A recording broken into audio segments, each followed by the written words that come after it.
Assalamualaikum warahmatullahi wabarakatuh. Saya Syarif Hidayat, NIM 211192114.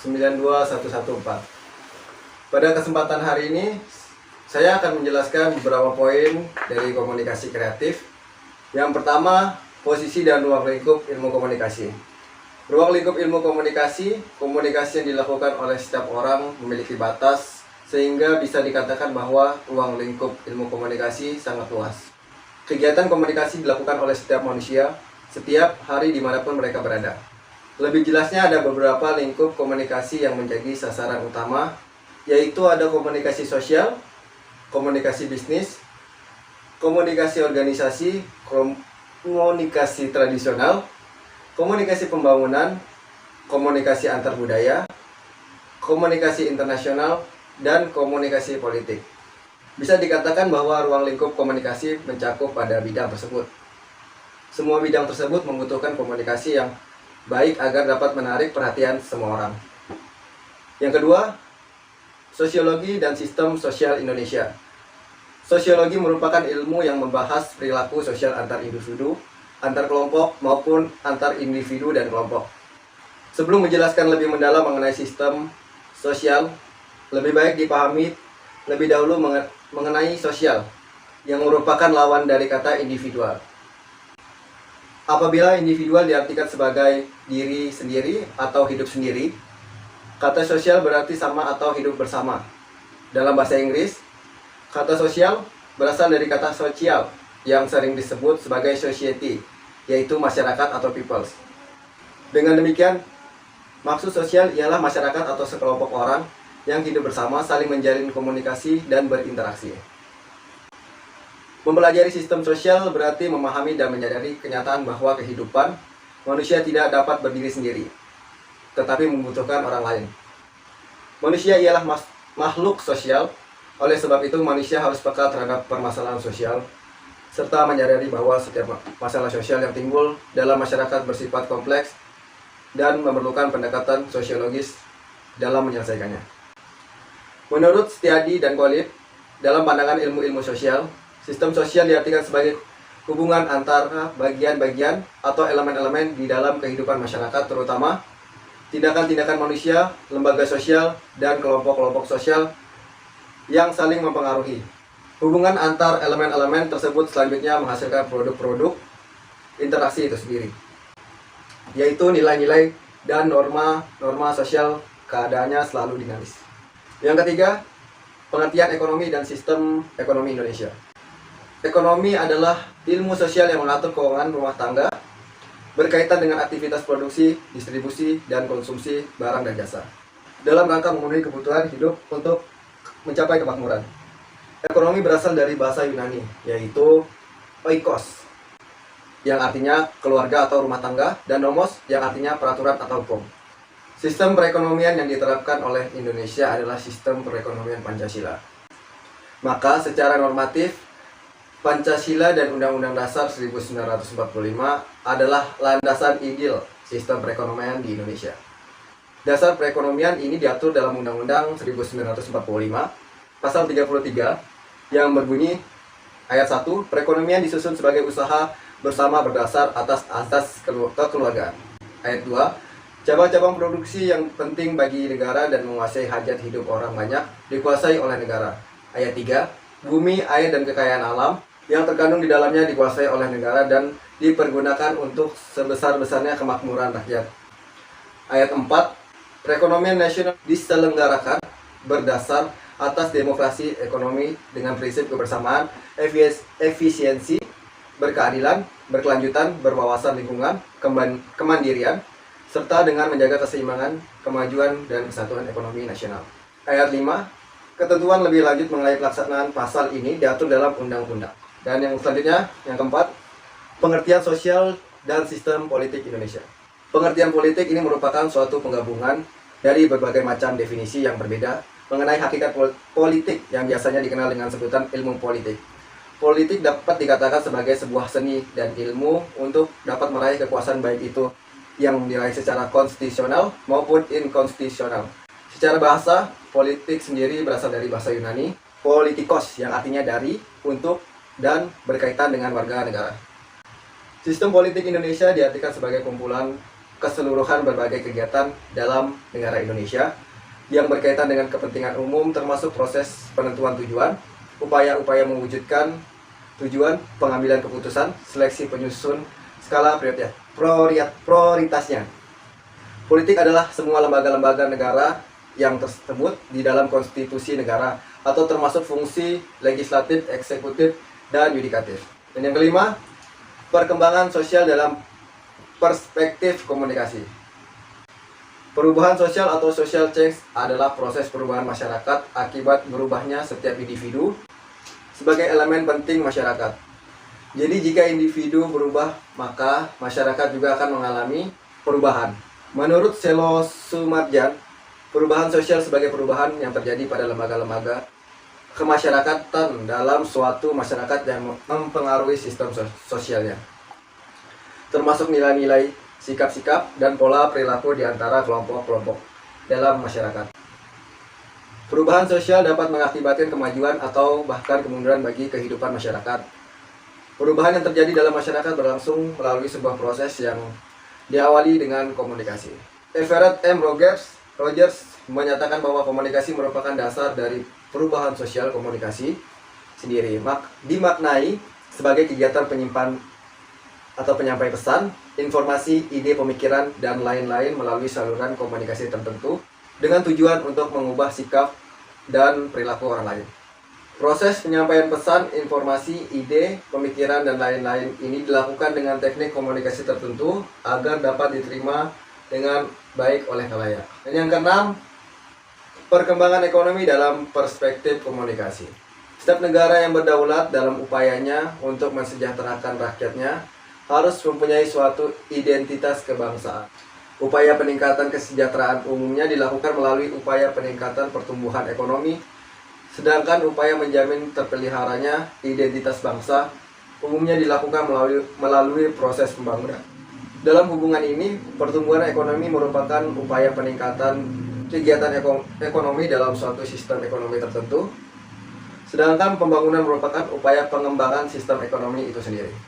Tanpa adanya kesepakatan tertentu tentang sistem ekonomi yang dianut, maka akan lebih terbuka kemungkinan terjadi perselisihan pendapat mengenai kebijakan ekonomi yang patut ditempuh dalam mengatasi berbagai permasalahan ekonomi yang dihadapi suatu bangsa. Untuk itu, pengembangan sistem ekonomi suatu negara sebagai bagian dari pengembangan identitas kebangsaannya tidak terlepas dari upaya untuk mengembangkan berbagai sistem di bidang non-ekonomis seperti sistem politiknya, sistem hukumnya, dan sistem sosial budayanya.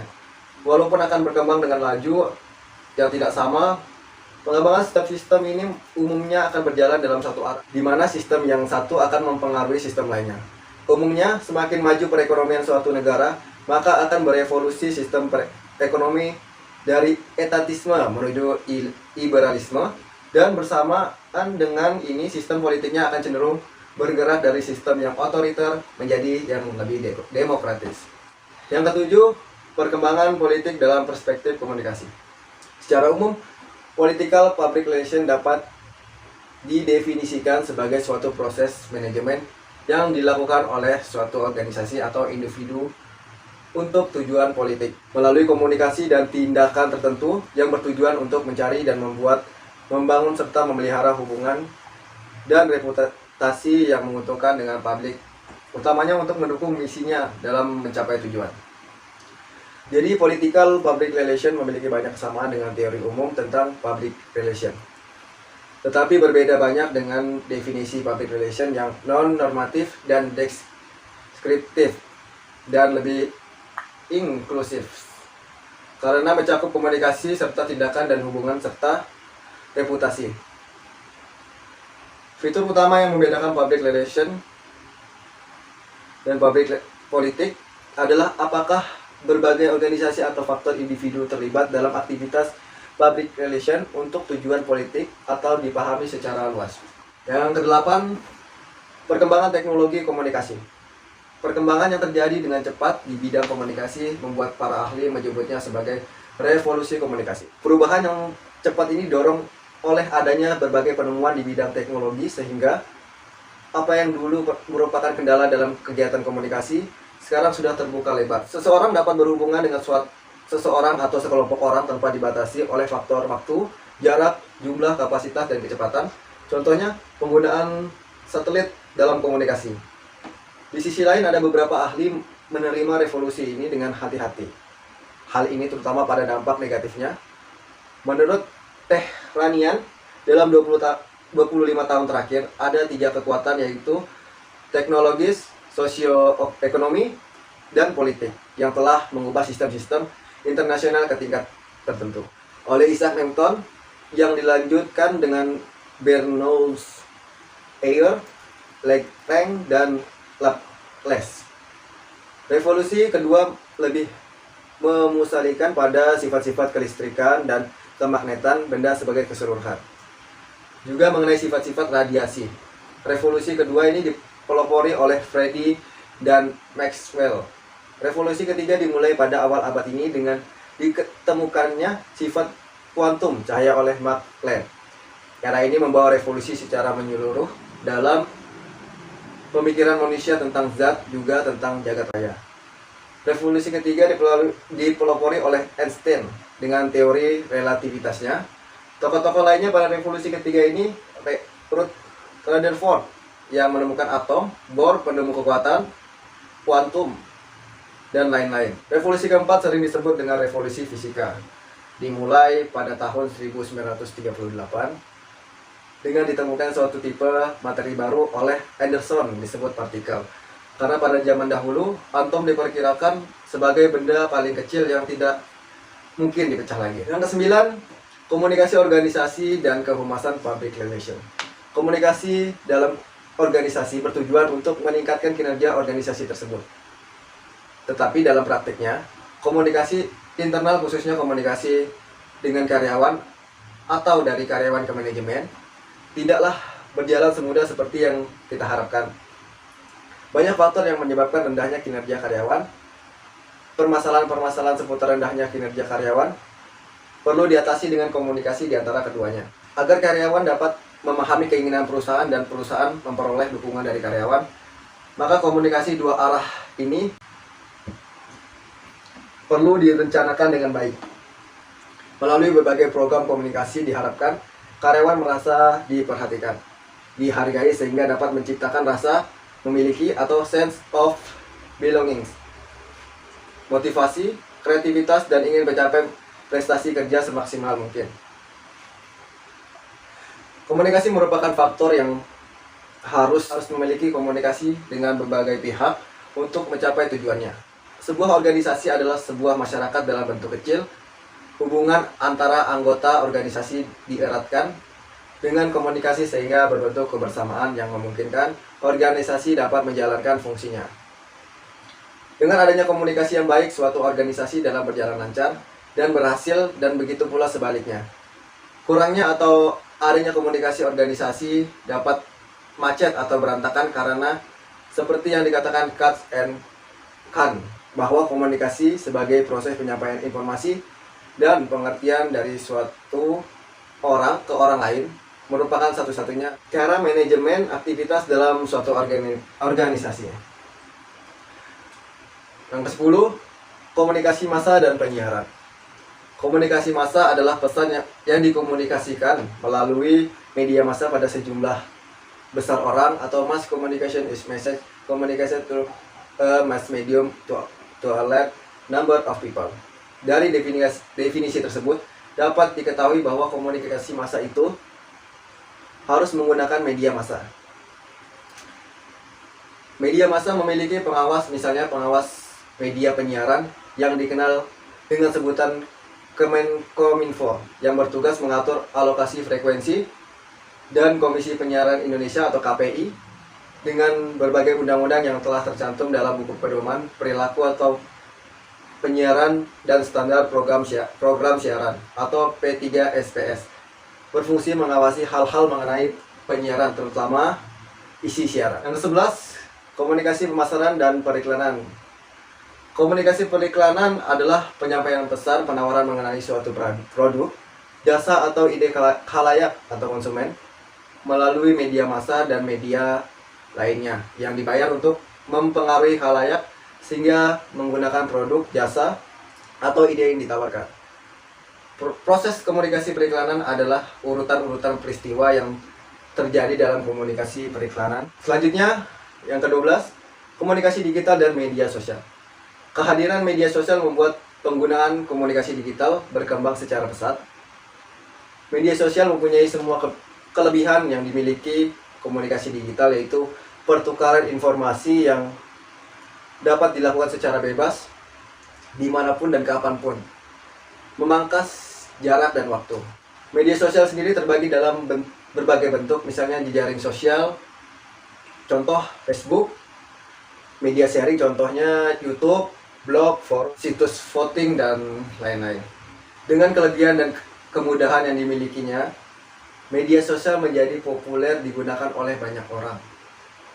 Dalam perkembangannya, media sosial bukan hanya digunakan untuk berkomunikasi dengan sesama, tapi juga sebagai alat bisnis, promosi, pencitraan, hingga alat bagi pemerintah untuk dapat menjangkau rakyat. Dengan demikian, secara tidak langsung media sosial berperan penting dalam peningkatan penggunaan komunikasi digital oleh masyarakat luas. Menurut Rudolf Verderber, komunikasi mampu memberikan kesenangan atau hiburan bagi penggunanya dalam bentuk interaksi secara sesama. Demikian pula komunikasi digital. Dengan adanya media sosial, komunikasi digital menjadi sebuah cara berkomunikasi yang sangat populer, terutama dalam hal pemenuhan kebutuhan hiburan sehari-hari. Yang terakhir, strategi komunikasi organisasi, yaitu merupakan cara atau kegiatan yang dilakukan untuk menciptakan sebuah pendekatan yang berkaitan dengan perencanaan hingga pelaksanaan sebuah komunikasi yang akan dilakukan pada suatu organisasi. Media massa mempunyai arti penting bagi organisasi, terutama sebagai saluran menyampaikan publikasi pada masyarakat luas secara umum dan publik atau stakeholder. Secara umum, selain kemampuan dalam membangun wacana maupun membentuk opini, media juga banyak digunakan untuk membangun citra perusahaan maupun citra produk. Kepentingan publikasi tidak bersifat temporer, namun cenderung jangka panjang selama perusahaan tersebut ada dengan segala dinamikanya. Persoalannya adalah ketika perusahaan melakukan kegiatan media relation, orientasi kepentingannya bisa hanya pemanfaatan media orientasi hubungan emosional yang berujung pada partnership. Orientasi itu akan nampak pola hubungan yang dibangun dalam kegiatan media relation yang dijalankan. Secara umum, akademisi atau praktisi lebih banyak mengamati kegiatan-kegiatan media relation di organisasi-organisasi non-media. Padahal saat ini industri media di Indonesia begitu berkembang pesat dan mereka juga membutuhkan pencitraan untuk membangun kepercayaan masyarakat. Pencitraan biasa dilakukan melalui kampanye maupun produk pada target audiensnya. Demikian pembahasan pada hari ini. Saya mengucapkan banyak-banyak terima kasih. Dan wabillahi taufiq hidayah. Wassalamualaikum warahmatullahi wabarakatuh.